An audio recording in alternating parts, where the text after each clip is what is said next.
Hi மக்களே! நம்மள இத்தன நாள் கெடுத்ததே நம்ம சோம்பேறித்தனம் தான். அந்த சோம்பேறித்தனத்த மாத்திட்டு நம்ம கன்சிஸ்டன்ட்டா இனிமே வீடியோ போட போறோம். சப்ஸ்கிரைப் பண்ணாதவங்க பண்ணிட்டு வீடியோவ பாருங்க. நம்ம பெரிய தம்பிக்கு எஃப்சி ஆயிருச்சு. மார்னிங்கே தம்பிய தூக்கிட்டு ஒர்க் ஷாப்க்கு வந்துட்டோம். தம்பிய சுத்தி பார்த்துட்டு, "அண்ணே அதுல இருக்க ஸ்க்ரூலாம் கழட்டுப்பா" அப்படின்ட்டாரு.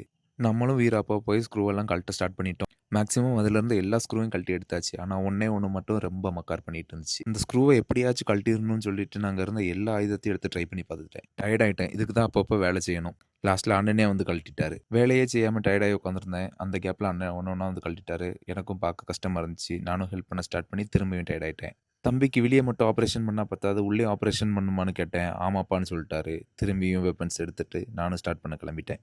"தம்பி நீ மட்டும் டயர்ட் ஆகாத, நானும் வந்து டயர்ட் ஆகுறேன்னு" பக்கத்துல இருந்து ஒரு அண்ணன் ஹெல்ப்புக்கு வந்தாரு. நாங்க 2 பேரும் சேர்ந்து தம்பிய டயர்ட் ஆக்கிட்டு இருந்தோம்.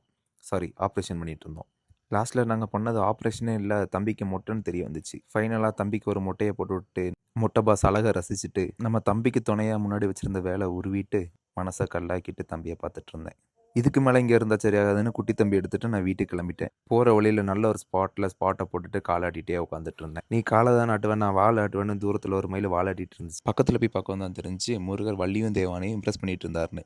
நீங்க இந்த மாரி பார்த்துருந்தீங்கன்னா கமெண்ட்ல சொல்லுங்க. ஃபியூச்சர் அப்டேட்ஸ்க்கு நம்ம பேஜை சப்ஸ்கிரைப் பண்ணி வச்சுக்கோங்க. நாள் 2 விளாக்ல சந்திப்போம். சோம்பேறித்தனமா இல்லாம கன்சிஸ்டன்ட்டா இருங்க. Thank you.